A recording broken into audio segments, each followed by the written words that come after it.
These days, the number of game streaming services is overwhelming.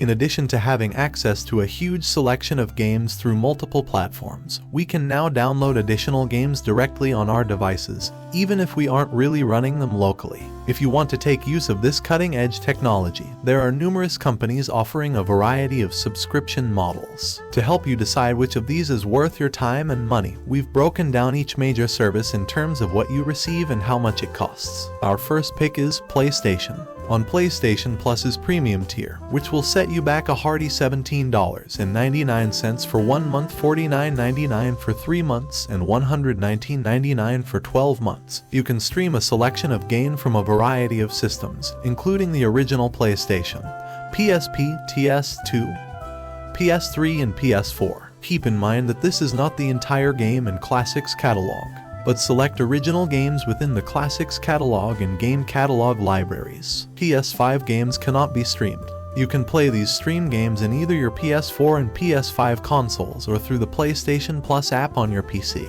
Given you meet some pretty low requirements, including a 15 megabit per second internet speed for TNAP games and 5 megabit per second for lower resolutions. Again, your mileage may vary depending on your conditions, but this is currently the only way to play PS3 games on modern PlayStation hardware, and the catalog is pretty extensive, so it can be a good option. If you're looking to stream some games or don't have access to PS3 hardware, you can stream games from your PS4 or PS5 console to a mobile device, but only games running natively on your machine as a remote play doesn't allow you to play games that are being streamed from somewhere else. Depending on the length of time you want to use the service for, you're looking at anywhere between $10 and $18 per month to stream your PlayStation games. Granted, that comes with a host of other premium benefits, and since premium is currently the only tier that allows streaming, you might as well make use of them. And at number 2 is Xbox. Like PlayStation, Xbox has multiple tiers to its subscription service, and also like PlayStation, you'll need the highest tier in order to stream your games. Xbox Game Pass Ultimate, which costs $14.99 a month, gives you access to a wide variety of first-party and third-party indie and AAA titles across PC Index Xbox, and includes cloud streaming to consoles, PCs, mobile devices, and even dedicated handheld like the Logitech G Cloud. Most games available in Game Pass can be played through Xbox Cloud Gaming. The big differentiator here when compared to the other platforms we've looked at so far is the number of devices you can stream to. While Nintendo's offerings only allow you to play on Switch, and PlayStation's choices are greatly limited due to PS3 hardware and remote play restrictions. Xbox is the clear winner when it comes to availability of devices to stream to, as games will beam directly to your end-use devices rather than going through your consoles. These devices include Xbox consoles, PC-compatible phones and tablets, dedicated streaming handheld, and even some smart TVs and monitors. We went hands-on with Game Pass Ultimate streaming directly to a Samsung TV last summer and came away impressed. Even genres requiring precise control like FPSs can work well in the right environment. One big advantage for Game Pass Ultimate and PlayStation Plus is ease of use. Everything goes through the console ecosystem, so there's less authenticating and less red tape in general.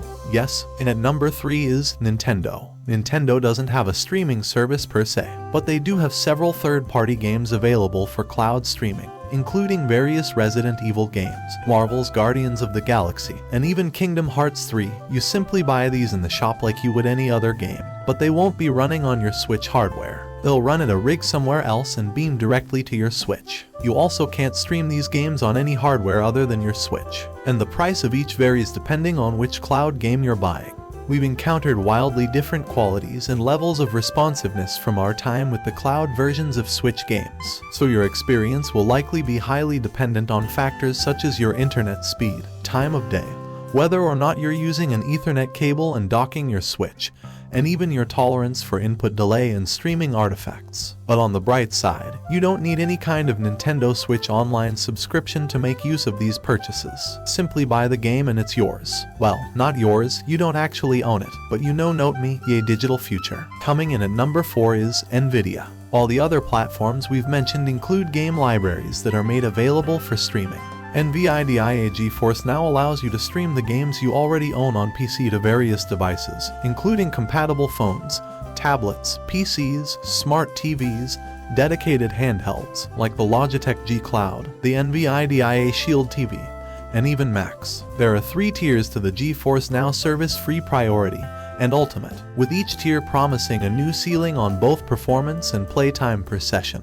The free tier allows you to stream the gameplay from what they call a basic rig, with standard access to gaming servers, and a session length of just 1 hour. This basic raygun and video's fine print is capable of streaming games at up to 10 Andorran pesetas and 60 FPS. The priority tier, which costs $999 per month, or $49.99 per month if you subscribe for 6 months, that shakes out to about $833 per month, gives you access to a machine with better specs, an RTX 3060 or RTX 2080 equivalent GPU server with ray tracing enabled, and allows for play sessions of up to 6 hours, as well as priority access to premium servers. As strong as these cards can be, they still only promise a ceiling of 1080p and 60 FPS with this middle tier. The Ultimate tier currently offers access to an RTX 3080 equivalent rig with a promise of the RTX 4080 cards being accessible as soon as they're available later this year, probably around May. Along with DLSS 3,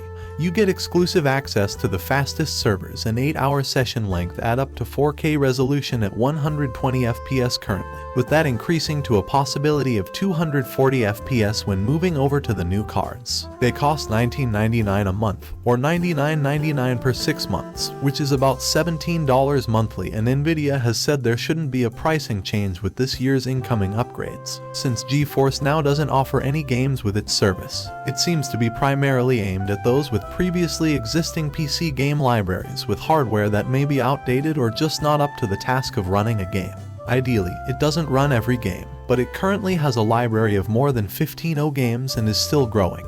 On the downside, it can be a bit of a hassle authenticating which games you already own if they're split between several libraries, launchers, and storefronts, and that extra couple of steps when wanting to boot up a game for a quick session can be a major roadblock for some people, so be warned. Our last pick is Shadow. Shadow is a high-end streaming service that doesn't just give you access to a game library. It gives you a full PC you can operate from a multitude of devices, including other PCs, Macs, Android and iOS devices, smart TVs, and even an Oculus Quest. Well, this is by far the most expensive option we're looking at today, with a starting price of $29.99 per month, or $44.98 per month for extra power to push 4K and ray tracing. Having access to a full functioning high-end PC on all your devices is pretty incredible, and can even be used for more than just gaming.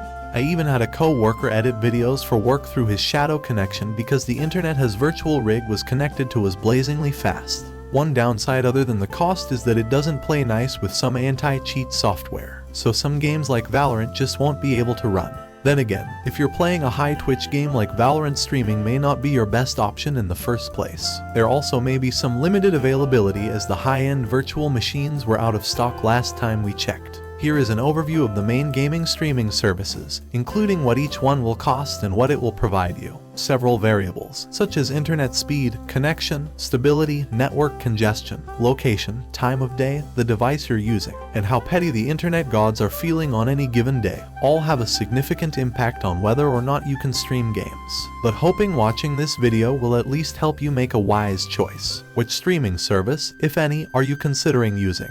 Tell us in the comments section below. And for everything else gaming, Mr. Lim, keep on streaming.